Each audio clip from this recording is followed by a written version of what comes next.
All right, let's talk about some basic knot tying. We're going to go through a two-handed knot first and then a one-handed. Now, there are lots of different ways to do this. What we're going to do is to start off with as if we have a needle on this side. So we've driven it through the tissue. We have our needle driver here. And what I prefer, and this is just strictly speaking personal preference, is to keep the needle driver in my left hand or to set it down to the left of wherever I'm suturing. And then what I do, knot tying in general is just about creating loops and pulling a free end through a loop. So that's what you do, whether it's a two-handed or a one-handed knot.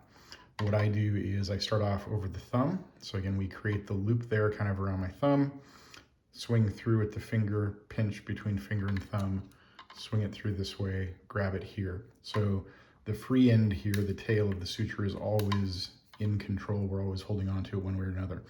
And then what I do with that first wrap around my thumb, and when I swing it through, I don't cross my hands over, but I do kind of pull opposite like that. And then my next throw is around finger. So loop there, pinch, swing through, grab that free end, swing it through, grab it, and lay that down. And that gives us, if I get that oriented, our nice square knot. So what we're looking for with the square knot is that we've got the two strands here. You can see the two blue strands that are going through that loop of orange and the two orange strands on this side going through that loop of blue. So let's just undo this and we'll look at that again. So again, I start off with around my thumb, pinch, bring it through, do that little bit of a crossover. You can see that lays down nicely there. Over my finger, pinch, swing it through, and then lay that down. So again, we've got orange loop with the two blue strands going through it, and then over here, the blue loop with the two orange strands closer to the camera. And then it's just repeating that. The first two throws that you do complete one square knot. So then it's just back to it, over the thumb, lay that down, over the finger, lay that down. So now we have two square knots. So if this were a monocryl, I do 4 throws, 2 complete square knots for monocryl. If it's vicryl, same thing, 4 throws for that. You can do more here, over thumb, over finger, and just continue to lay down. You can see that those are nice, symmetric. We've got, again, kind of the loops and the two strands going through. So practicing with a two-tone, two-colored, this is just a piece of nylon, small piece of nylon rope, like a heavy shoestring that I got and dyed the two colors. Perhaps one of the simplest ways to practice this, and this is how a lot of folks do start off, is let's say that there's no needle, so we just have a free tie here, and you cross the strands over. So you've already created your loop to start with. So instead of, again, having, pretending that we've got a needle here and then having, some people will hold the needle driver in their right hand and grab the free tie here. So they've got a loop and then they'll tie with their left hand. That's perfectly acceptable. I hold it here in my left hand and tie, so to speak, with my right. That's fine as well. It's really just whatever you can do that will lay down square knots that are consistent.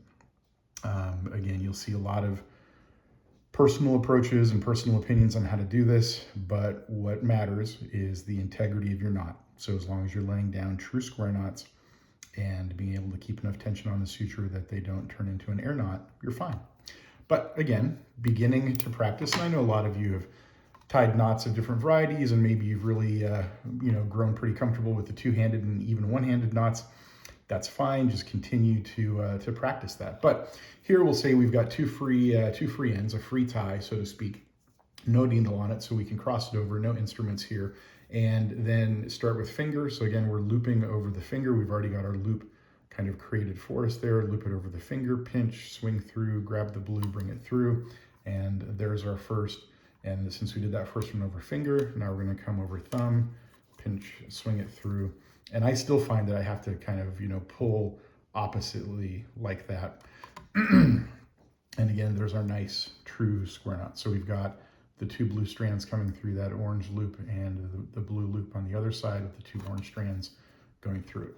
So again, if you have a free tie, you'll always hear people say, cross the strands. So cross the strands, you've already got your loop kind of already started.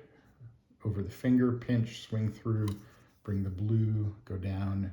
We did finger first, so then thumb, pinch through, and again, I do that little bit of kind of a pulling on opposite sides, and there's our square knot.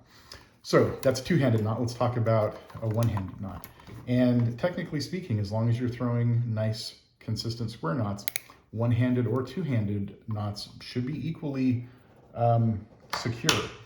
I do think there's a bit of a stereotype, and I must admit that I have this preconceived notion a bit myself, that 2-handed knots are a bit more secure.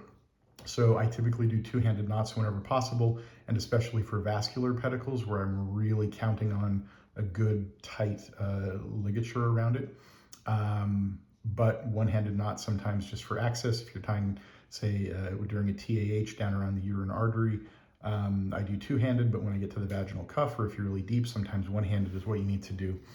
Anyway, so let's say again, we've got our needle here, so we've driven the needle through the tissue, I hang on to it here, and then the 1-handed throw, I start off over the fingers. So again, we're just kind of creating the same loop in the suture, and then pulling it through here, I kind of cross over this way. So you can see that's laying it down nicely. And then when we come, it's over just our index finger. So again, we're creating a loop, putting our finger through, trapping the suture, pulling it through like that. And there's our nice square knot, 2 throws, 1 complete square knot. So again, over the 3 fingers, create the loop, use your middle finger to pull it through, do that. Then over index finger, flip it through and do that. And again, you can see that we're laying down nice, consistent square knots there. So nice simple overview for 1-handed, 2-handed throws. And again, you can also practice this as if it was a free tie. Just have to quickly undo. So if you have a free tie, no needle, you can go ahead and cross the strands. And then you can do kind of a similar sort of loop, and there you go. So that's a little bit of an overview of simple 1-handed and 2-handed knot tying.